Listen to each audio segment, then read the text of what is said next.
Are you starting to feel overwhelmed by the daily grind or feel like your passion is fading from daily practice?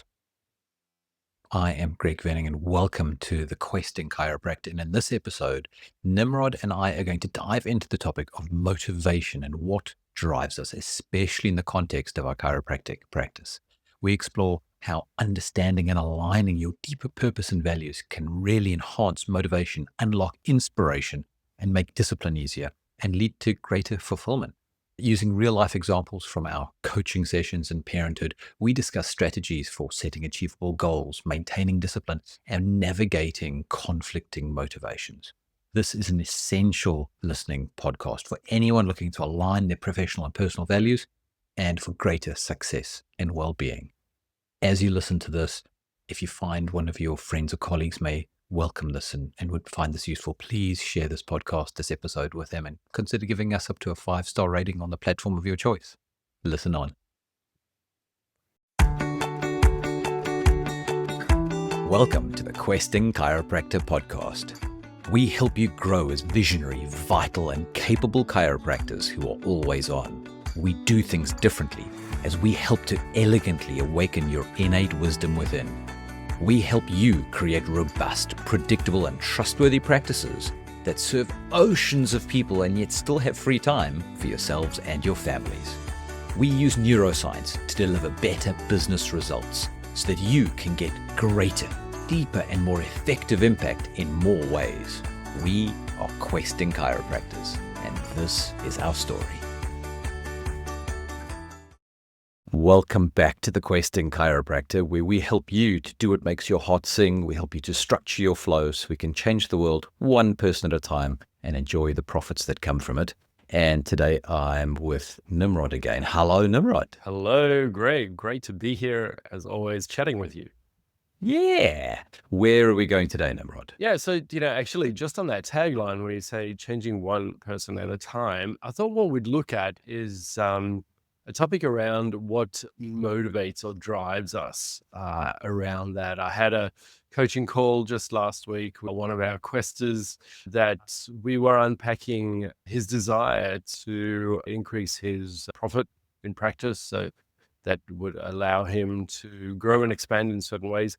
And so we broke down a plan to make that happen. But as we were looking at the plan and, just really some small bite-sized pieces of things to do every day, to get $5,000 more a month, I could see that he his body energy and language was shifting quite a bit, and I could just feel there was this resistance coming up. So after we got the plan clarified, I said to him, "Are you motivated to do this?" And he's like, "Well, I don't know if I want to do all those little things." And so I stood back and I said, "Well, scrap that. Do you want to do the work that it's going to take to get the extra $5,000 a month?" And he's like, "Well, kind of comfortable where I'm at." I'm like, "Okay." Now let's say I have a look at this in a totally different way. So, it made me think about, changing one person at a time and where that motivation comes from, where that driver comes from, and how it helps us to understand that for ourselves and how we have a look at this. And I thought actually you'd bring some interesting points to it, obviously with your quest experience, but also as a dad, because we can see how motivation and drivers change as kids go through different stages of their life, right? Yeah. And I think, so as listeners listening to this, if that coaching perspective doesn't quite land, what we always see in practice is, classic one is somebody who comes in and says, "I want to lose weight." And you go, "Great, well, if you wanted to lose weight, these are some of the things to do." And you could probably see the same thing Nimrod was just talking about. You see their body language shift and their language get a little bit more vague. And when you try and say, "Great, so what are we prepared to do, or what are we going to do here? How would you like to do this? How would you like to do that?" You'll see them, hear them, feel them becoming slightly ever more evasive. And the flip side is, if you find somebody that really wants that kind of thing, they'll be like, "Yes, great, and can I, and what about this, and what about that?" that's where you can feel the difference between going in a direction where there is flow, where this person is seeking change, and going a direction where they say they seek change, but they probably don't really. And it's very, very useful for our own personal energy to know the difference between those two, because we don't want to be chasing a person in a direction they don't really want to go, that they're just paying lip service to, that they thought they might want, Yep. but aren't willing to do the work to get there. Yeah, absolutely. Yeah. And I think, the difference there is when we try and throw tactics at someone and they're just not picking it up, it's because the more fundamental stuff is not helping drive and motivate and move them. So of course we can say to someone, with the weight loss example, get up at this time, go do this exercise, eat this diet. Those are all tactical things, right? Yeah. And if the driver and motivation is not underlying that, then they may get up first day, second day, third day, but then, it's a bit colder today, it's a bit rainy today. All those excuses come in. Same as with this client, right? Like, yeah, I can see the benefit of doing these things, but it's nice in bed. Do I really want it? So I'm trying to bring that back then to being a dad. So I have two very different girls. One girl is very bookish. She's very internal. She writes stories. She expresses herself internally. A younger daughter, far more physical, also loves books, but is all about play, and it will express herself loudly, but get it out very quickly and be done with it. And so the younger girl is a little bit more physically empowered, has a little bit more of a knack for sports and balls and catching and running and throwing and that.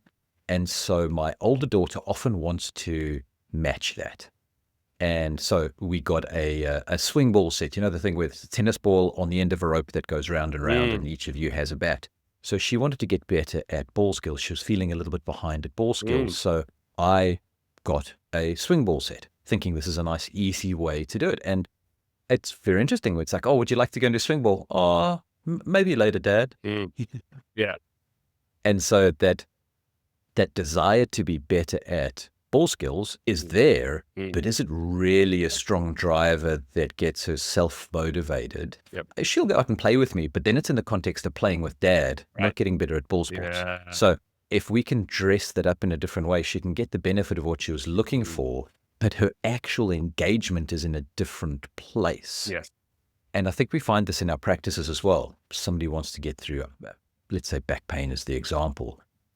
Their engagement in coming to get adjusted is not for coming to get adjusted's sake. It's for what it's going to give them in their life. Nobody comes to see us for pain. They come to us for the loss or the perceived loss of what this pain or this limitation creates in their life.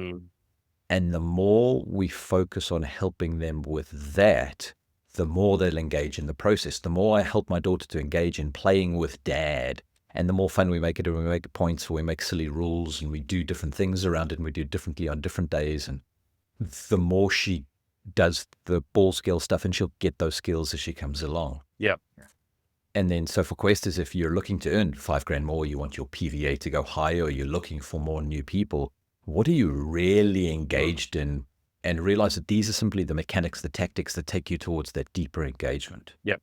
And knowing what that deeper engagement in then for your practice members, for your kids, for yourself, is the meat and potatoes of this actual personal, professional development, growth, transformation game. Yeah. And, that's such a good point, because it was when we stopped the conversation at that point and really delved into, well, what does this $5,000 actually buy you? Why do you want this $5,000? In what areas of your life are you really looking to be able to use that, to leverage that?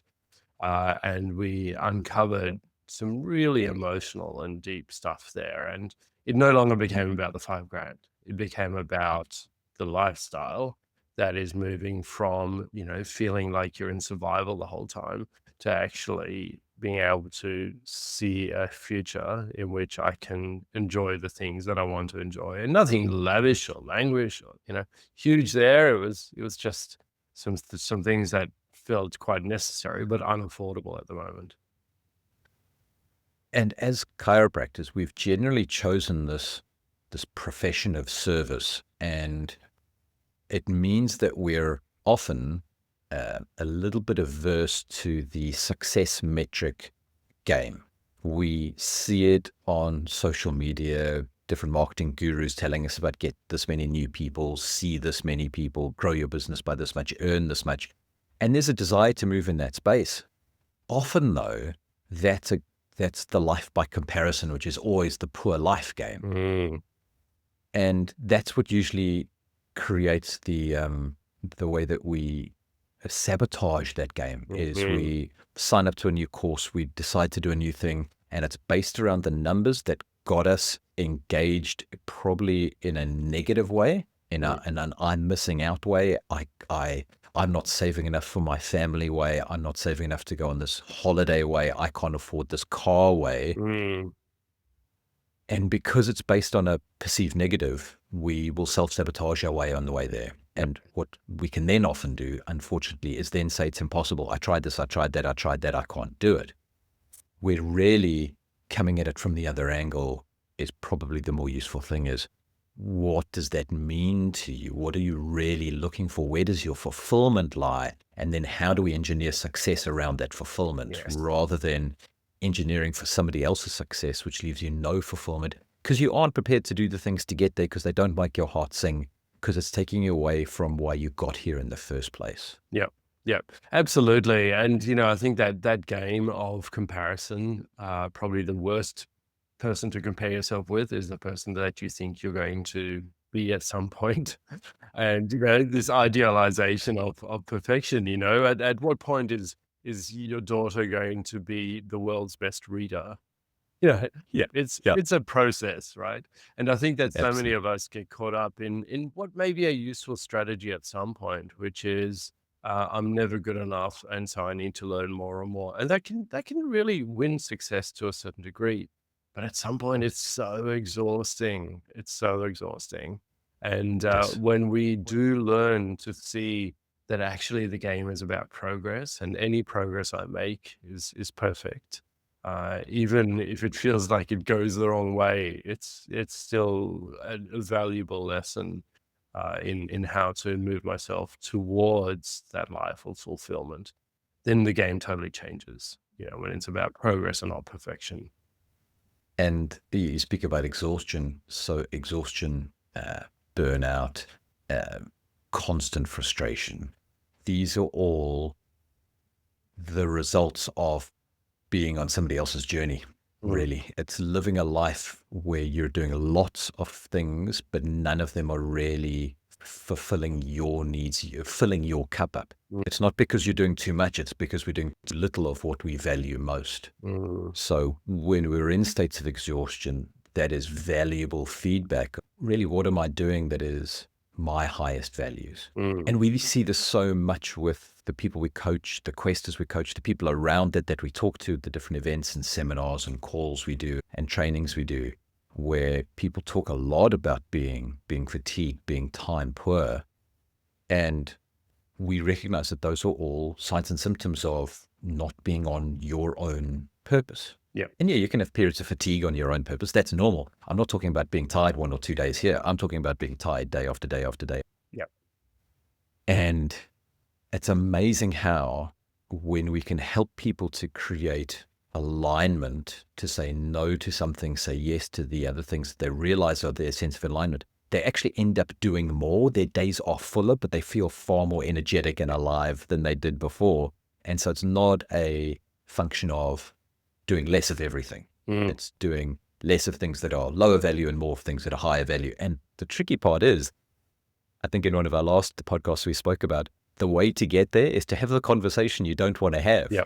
The conversation about values, the conversation about meaning, about purpose, and then the judicious guarding of your time and your energy towards those high things that take you in your direction. Now, the boring things can sometimes be the things that take you in your direction, but you have the energy and the drive to do the boring things when you're clear that the direction is worth it and that that's a fulfilling journey for you. 100%. Yeah. And, that's really the way I look at it is one version of doing this game is really mechanistic, and it works to a certain degree and it's useful in certain ways. And what that means in terms of all of this motivation is tell me what to do and I'll just do it, like I'm a part in a machine or, a worker in a factory, just part of the lineup.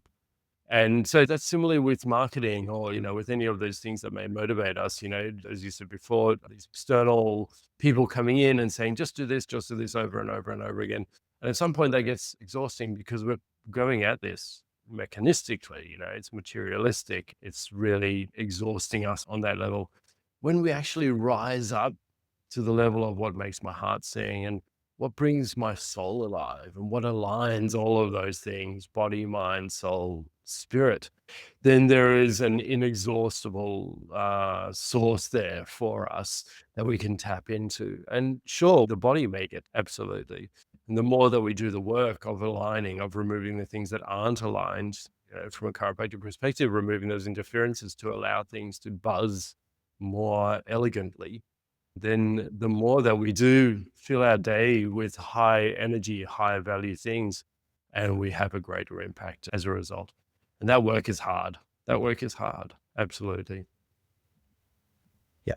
And small steps Mm. get us on the way that we talk in Quest. We talk a lot about chunking for success. So as Nimrod and I are talking about this, if you're listening, we're saying it's hard work. It's conversations you don't want to have. The great thing is you don't have to eat the elephant in one mouthful. Mm-hmm. There are chunks and steps that we can take in a stepwise fashion that help us to get there more manageably. Mm.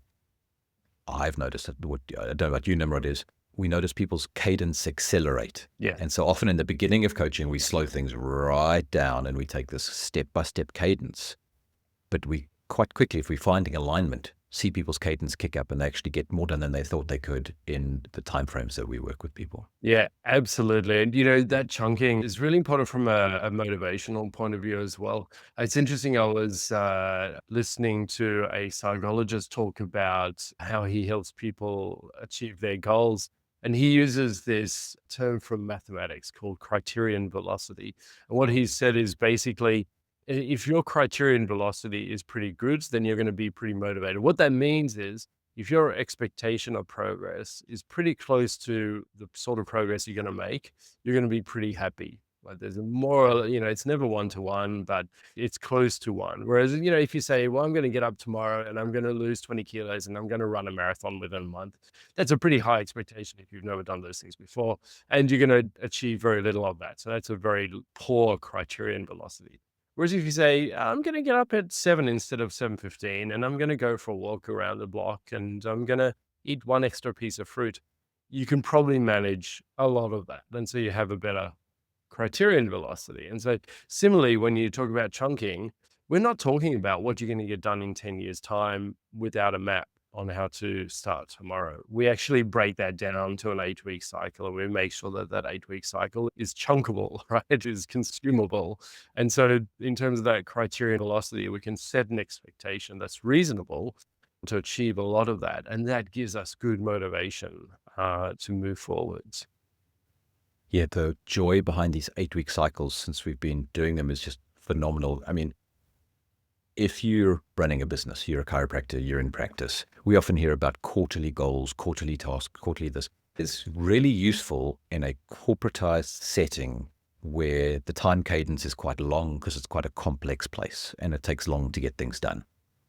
In a chiropractic practice of a reasonable size, unless you're sitting with 5, 6, 7, 8 practices and you're functioning on that very corporatized level, which is necessary there, 12 weeks is probably too long, and I can almost bet you if you're listening to this, if you've tried it, you've probably lost focus and become distracted in that 12-week time, and you realize you didn't get done what you wanted to get done. You try halve that, you go to 6 weeks, and it's just too little. It puts too much pressure on the system, and you end up then not chunking for success. You miss a couple of these processes, deadlines, what you want to call them, and you end up losing faith in yourself. Because if you haven't completed something, you don't get the trust in yourself that you can complete more. Or maybe you've got it, but you put too much pressure on your team and they didn't do it, and then your trust in your team drops down. Yep.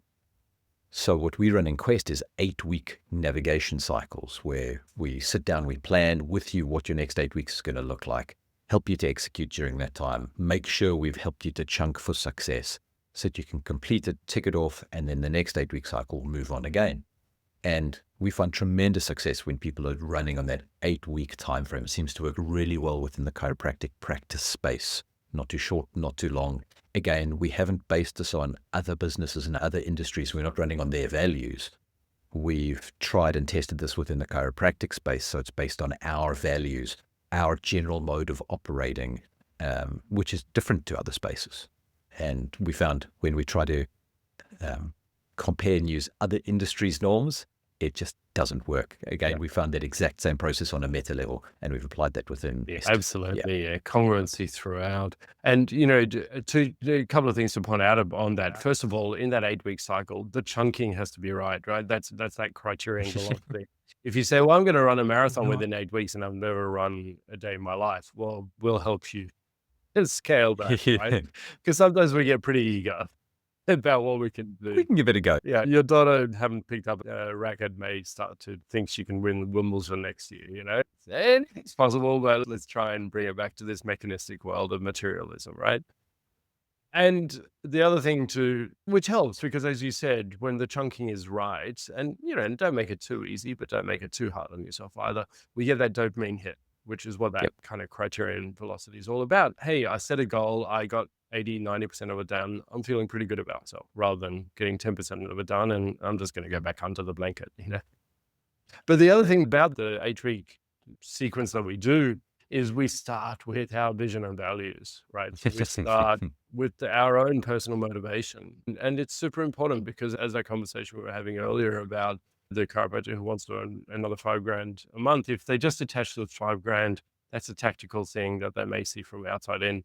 Whereas if they start with their values and vision, then that's an inside out job first. And it's highly motivating, really important. But the other thing I do want to point out here is the question of discipline, because we do get to the point where we've set our goals based on our values and our vision. We've got a good metric for knowing that this is doable within that time period, whether it is 8 weeks or whether it is a year, if we're looking at 12-month goals or maybe a bit longer.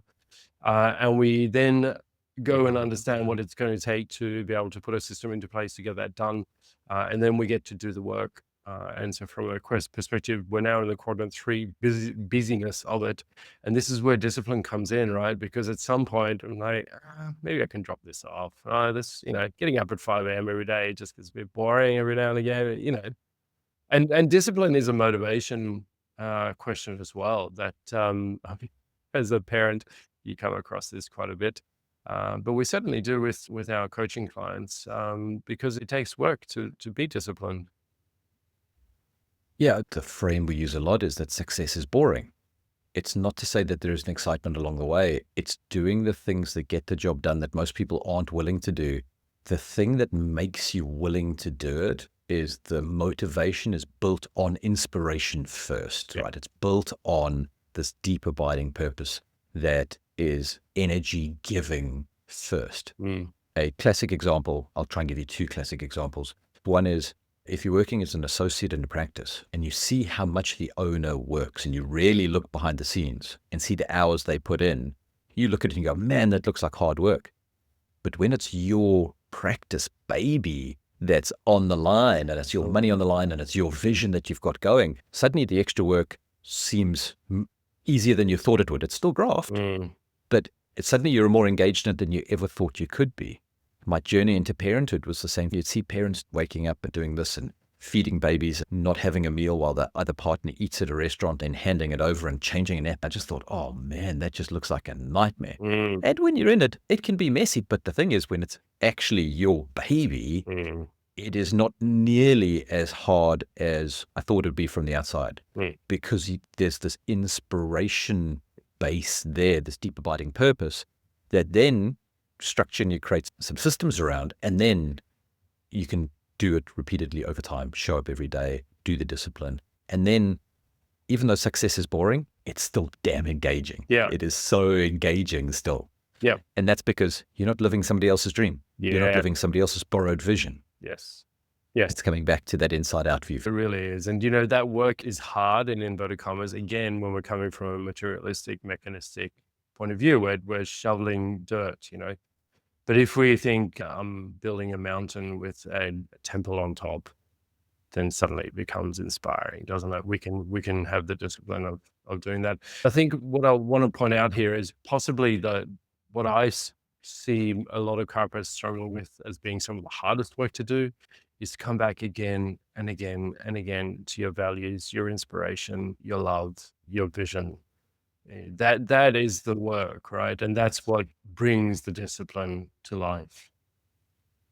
And I might suggest that as a daily discipline. You see it in the religious spaces where daily devotional reading is something that people talk about a lot.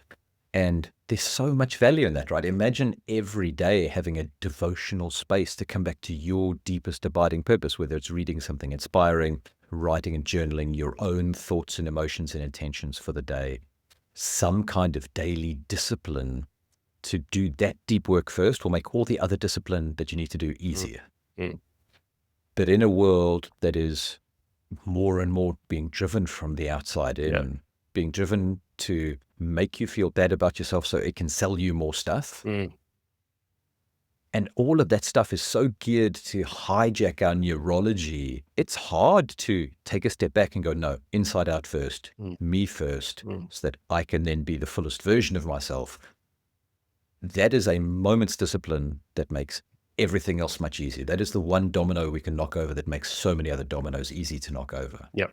And I'm saying that as an imperfect executor of that, Yeah. reasonably regular, but definitely imperfect executor of that. It's a process. Exactly. But yeah, that one piece of discipline makes every other piece of discipline much, much easier. Right. And that relies on the fact that you've defined to a certain degree your own values and vision and love and song to sing. That's where all of that starts. Yeah, I'll give a lovely, not shortcut, but easy first chunkable step if you're finding that you're challenged in the spaces. If you have a piece of some kind of art that inspires you, and by art, it can be music, it can be poetry, it can be a painting, it can be something that inspires you, that makes you feel good, that brings up a sense of energy for you, that's your first cue. Even if you just read a poem that once a day, it's got something in it that is calling your heart is calling out for more of. And so even if you haven't done a judicious look through your own values and your own purpose, which we suggest you do, but if that seems too big to start, find something that inspires you and just focus on that once a day. That's a breadcrumb trail that's leading you to this deeper place that we're nudging on talking about today. Yeah, it's really all about, moving from just the material body sludging through the day to the heart coming alive and soul waking up. And it's the question of what does that for you? And again, I have to bring this point, don't go for perfection, go for process, which is something that I return to. I've been doing this for more than 20 years and I still am returning to look and ask whether it's inspiring, whether it's aligned, whether it's coherent, whether it's authentic for me, and removing interferences to make that sing even louder. Beautiful, Nimrod. There's one last level to this that I want to bring up, and that is that our motivations, our drivers can change throughout our life and who we are and where we're being. And they will also change as we develop and grow.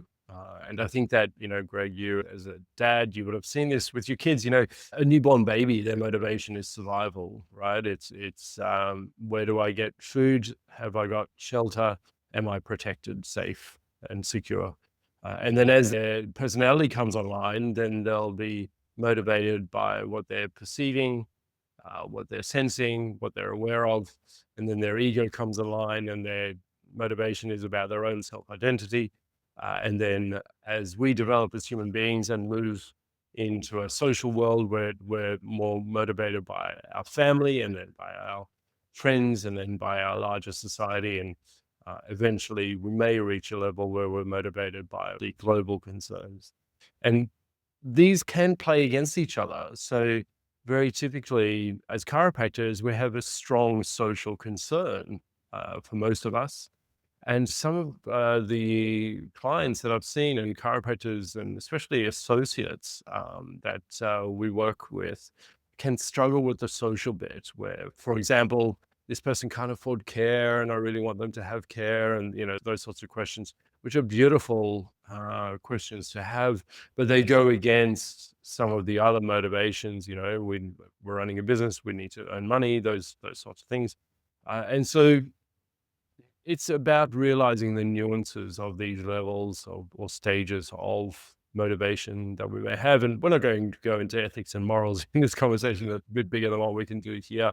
But just to recognize that we have all of those layers within us, starting at that survival and security level, and then moving into that awareness and perception, and then into that self-identity and ego, and then into that family, and then social, and up from there on who I am as I become a leader in this community, society, and world, showing the way to other people. So I'm sure that you've seen that with your kids, especially as they move through those stages.